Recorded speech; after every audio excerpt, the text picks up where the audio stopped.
Welcome to the home of the DIY movement, where we build stuff and paint things. All right, y'all, welcome back. It's Way Back Wednesday, where we last left off, man, on the 62.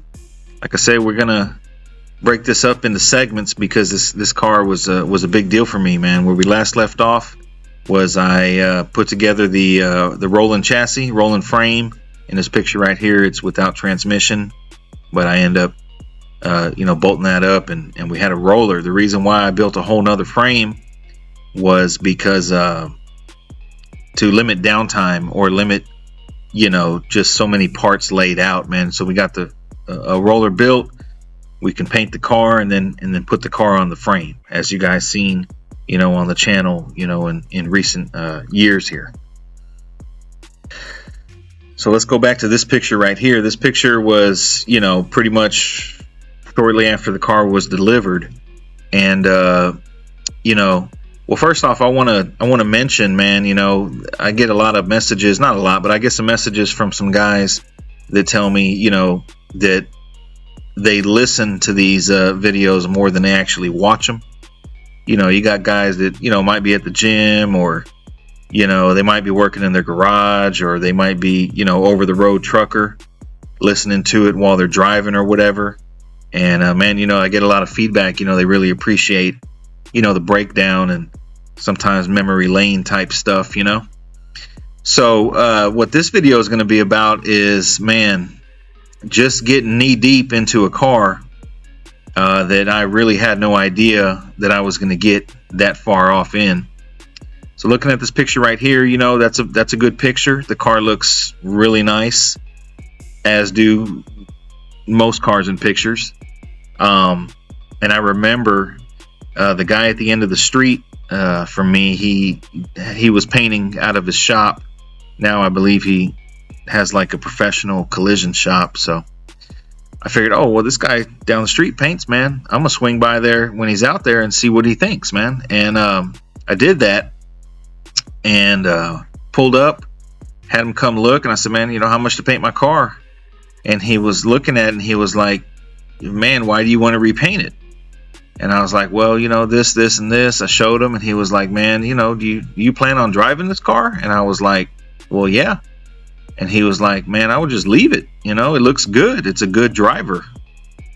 You want to really tear it apart and redo, some stuff that doesn't need redoing. And I was like, yeah, and he was like, man, I'm not sure I want to take this job on, because this car is an excellent driver. And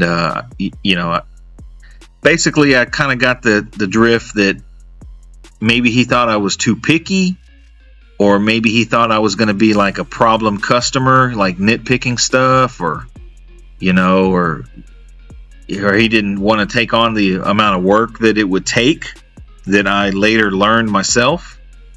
So that was a learning experience right there. It's like, boom, the dude at the end of the street don't want to paint my car for me, so I'm gonna have to paint it myself. All right, so you guys remember from the previous video, the neighbor a couple lots down, that he did he welded up the lower control arms for me, the spring pocket, so the 4 tons could fit. He had a son, I assume still does, that had taken some collision courses and worked at a collision shop, right? And I was talking to him about what I wanted to do, how I want to put this 44-inch moonroof in the car. And, he was like, man, I could help you do that or whatever, side money. And so I was like, shit, man, good, because I have no idea what I'm doing, right? So I remember at the time, he and me, after I explained to him what I was trying to do with weld the skin in, before I had, the jig to flange it, basically graft the skin like you see right here, and weld it. So he was like, okay, so he did that and he tacked it in. And then I remember I had bought a really cheap car off of Craigslist or something, or something back then, maybe OfferUp. It was like a little throwaway, little like Honda Accord beater. And man, you gotta excuse me, somebody's over here shooting their gun next door. But it was a throwaway car, man. I think I paid like $500, $700 for the car. I was driving it to work, and he had some interest in that car. I didn't tell him what I paid for it, and he was like, man, you know, I'll paint your car for you. You give me that Honda Accord. And I was like, shit, let's do it, you know. So I let him take the car, and you know, on the promise that, you know, he was gonna paint my car. So we started on the roof, and this is the extent that he did on the roof for me. And kind of ain't seen the guy since, really, you know. Like, so that was like another strike, you know. Like, okay, so the dude didn't want to paint the car for me, and now this guy is acting like he don't remember our deal, but he did put this in for me. So I'm like, okay, well, this is, I'm gonna have to do all this stuff myself, man, because it's getting really hard to find people who wanna help me. So, you know, like I said, this car right here, I learned so many lessons from it, man. Not only just working on a car, but just dealing with people in general, man. Like, so I remember at the time I wanted to have a front gate done across the front of my driveway there, and the neighbor talked to him, and he gave me a price for it, and I was like, well, damn, man, I could almost buy the welding machine and do that myself and still have money left over, man. So that's exactly what I did, right? I went and bought the welding machine, and I believe I made the gate first to try to figure out the machine. And it's the same welding machine I have now that you guys see in the video. It's a Miller-Matic. So it's a 110 or it's a 220, and it can weld up, you know, gates and frames and stuff, or it can do sheet metal if you dial it back. So I welded up the gate because it's kind of heavy duty and kind of easy to work with before you dive off into sheet metal. So I end up finishing off this graft of the 44. I did that myself, and you know, I ain't seen the dude who we worked the deal on the Honda, on the throwaway Honda. I ain't seen him since then, man. He moved out. He's gone. So, you know, that's water under the bridge. But it was quite a learning experience, man. You know, you really can't trust people, you know, and even the ones that are like in your own street, you know, they're the worst ones, man. So now we fast forward, and I got the moonroof welded in, and I'm really excited, right? It's like, man, we have a big old hole in the roof. This was the first 44-inch moonroof that I had, you know, installed.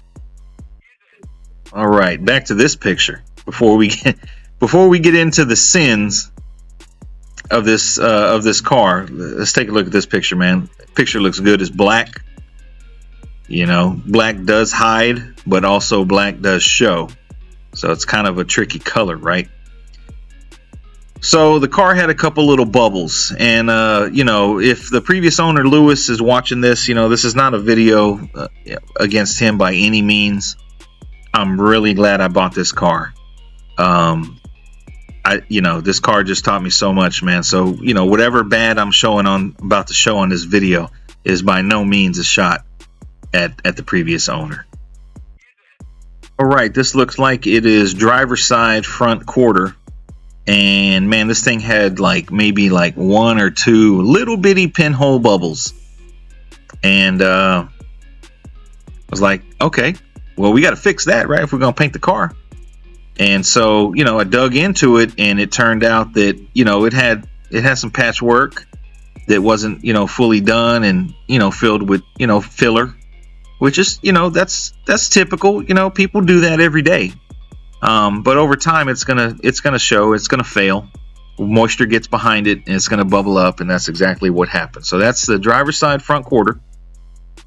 This looks like it is the driver or passenger side front quarter. Same thing, had a little bubble, and once you take a, you know, a grinder, or, you know, a DA 36 grit or what, you know, sander of any sort, you start just uncovering all kinds of stuff, right? So, man, looking at this picture right here, that the top left of it, the wheel lip, the whole thing was shaped with filler.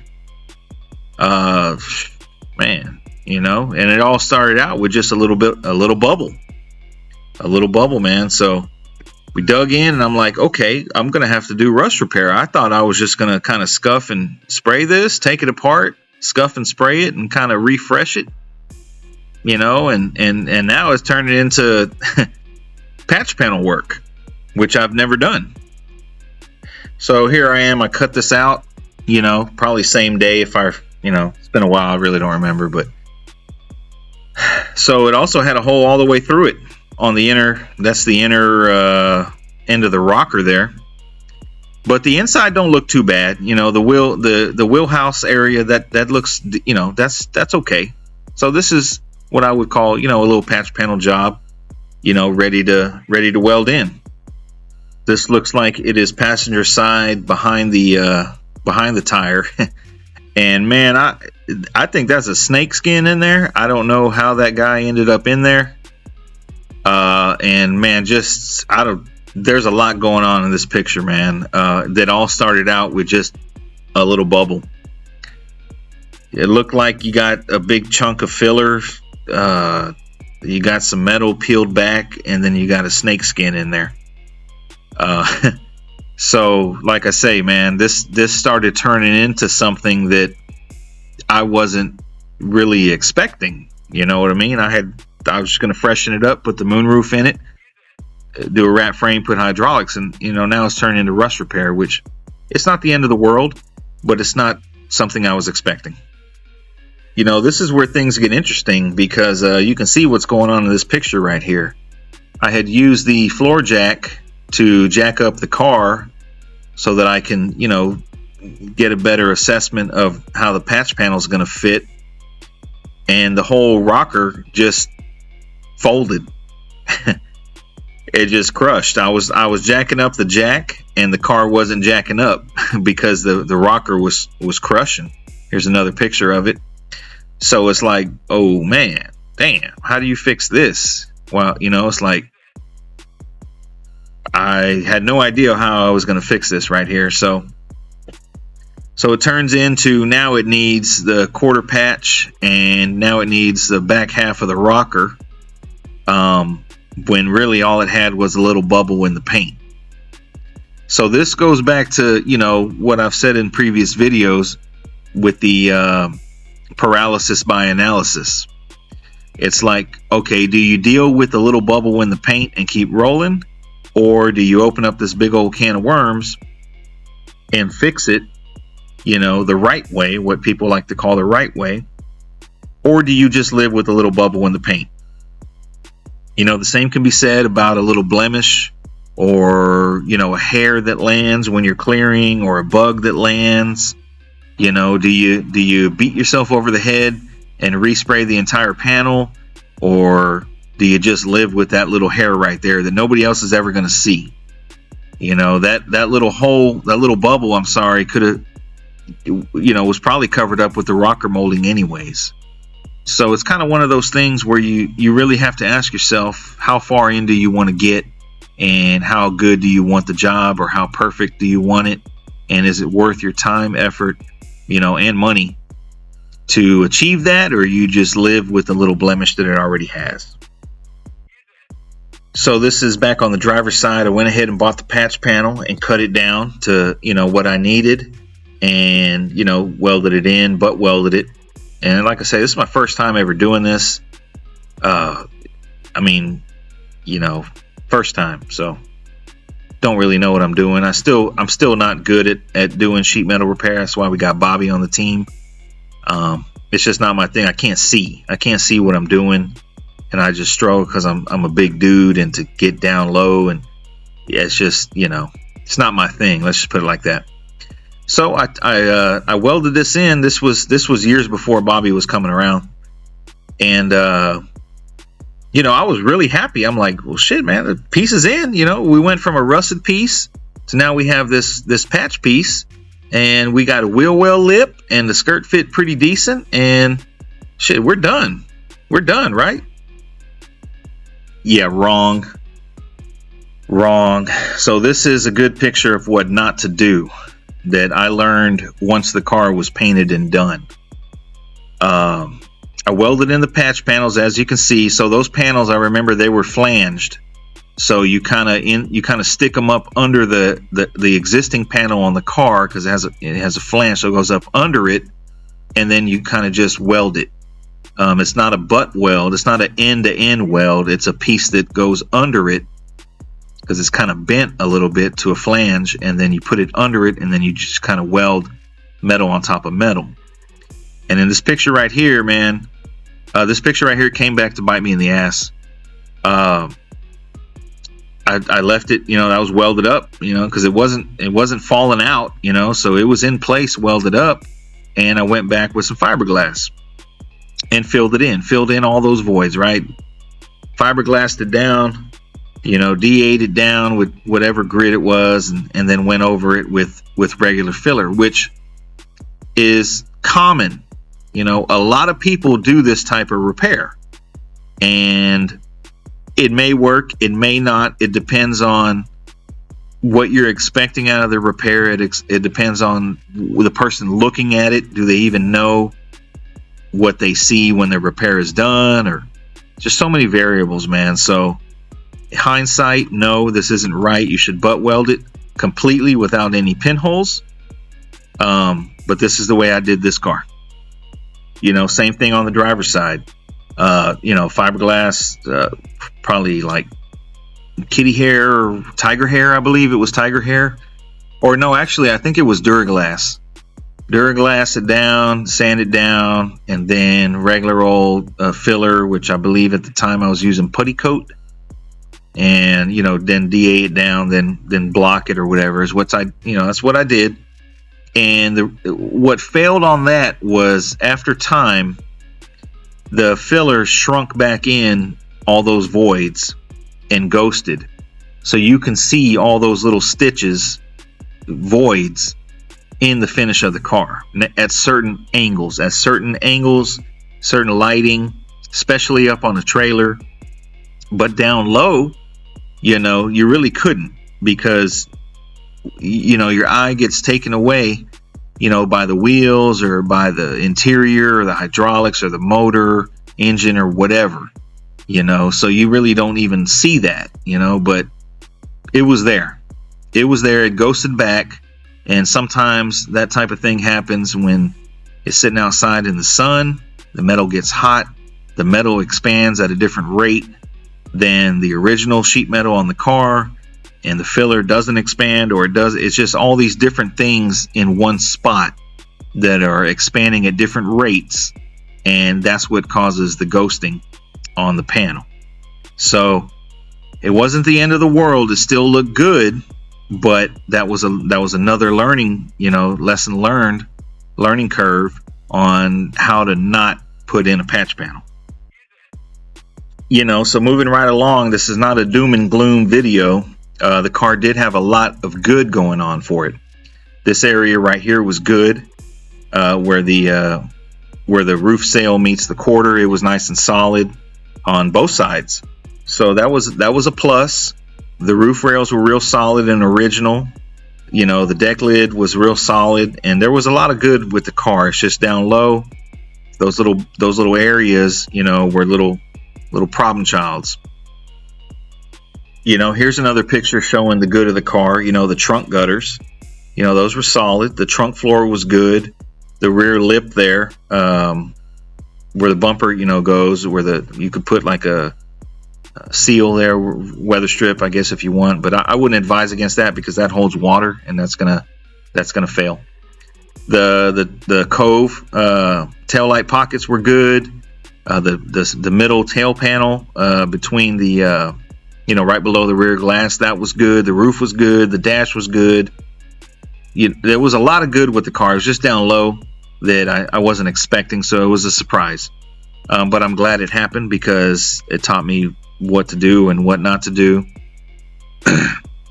Also, at the time you guys watched the channel, You probably already know this, but I had a friend of mine that I kind of hired, kind of contracted out to come over and, show me the ropes, teach me the fundamentals of this whole paint and body thing, right? So I used to call, he'd come over on Saturdays, and he enjoyed doing it, so it really wasn't work for him. We were hanging out, we were, building his car, and I'd shoot him some money and for the day, and then he came over and basically helped me paint this car.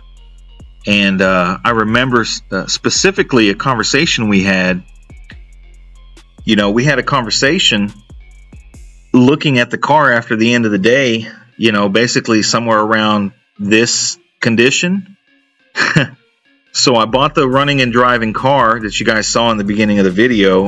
I believe I paid the guy, I don't remember, it was either 12 or 14,000, and he drove it down here, drove it like 4 hours. Running and driving, okay? Yanked all the interior.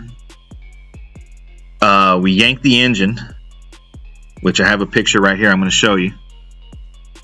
Here we are, engine gone, transmission gone, wiring all over the place.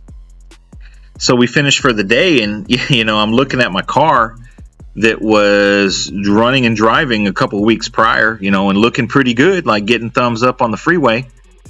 So now I have this sitting in the shop, this big old pile of parts. And he had said something like,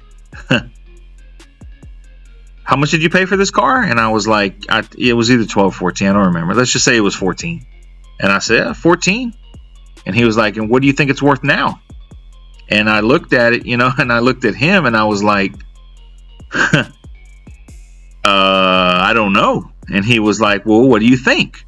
And I was like, shit, man, like 2,500?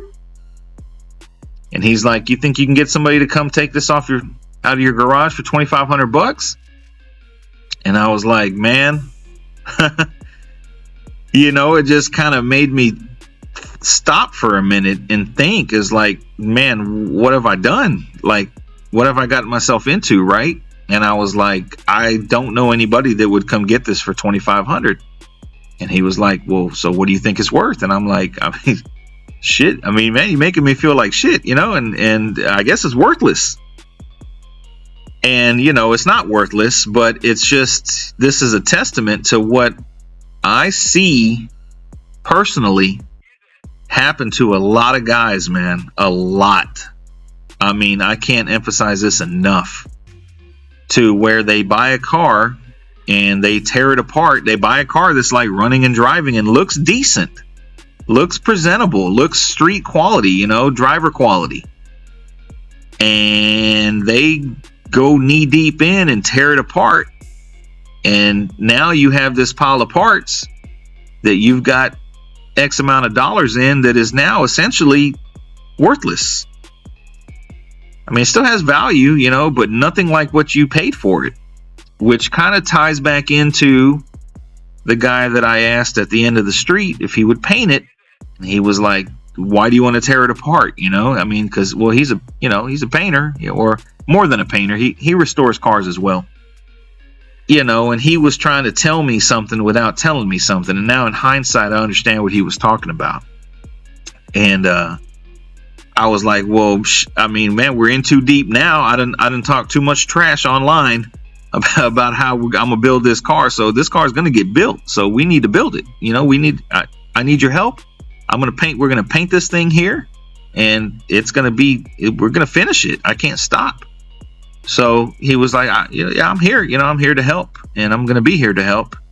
But I just, we're just having a conversation about, what do you have sitting here in the shop? And it really opened my eyes, man, to where, you really got to ask yourself, where do you want out of the car? Do you want to bust it all down and get all new trim and all new glass and re-chrome the bumpers and all new weather strip and paint and really go and rebuild the entire car? Or are you cool with a driver? Because if you're good with a driver, then just leave the shit alone, man, because you start tearing it apart, you're going to jump off into something that you don't have any idea what you're getting into, especially if it's your first time. like the Rooster was for me, like this car right here. And luckily I was able to, you know, put it together and finish it, which we're going to get into. But man, what a learning lesson this particular car was, man. Not necessarily with just how to sand a car or how to do a patch panel, but as well as a financial, you know, learning lesson. Should I have bought a car for $2,500 in this condition and then go from there? You know, or do you buy something driving that's decent and go from there? You know, there's so many avenues and direction that you can take, man. We got a lot to talk about with this car coming up and all the future cars, man. In the Wayback Wednesdays, I have hundreds of pictures of all the cars after this one that we're really going to get and dissect. So I hope you guys enjoyed this Wayback Wednesday, man. I appreciate all the comments. I appreciate everybody that you know, says it takes them back down memory lane. You know, they're learning tips and tricks and what not to do and all that, man. I appreciate all the feedback, man. You guys go check out the website. We got merchandise on there. We sell products as well. You know, pick something up if you want to support the channel. And you guys stay tuned for the next Wayback Wednesday, man.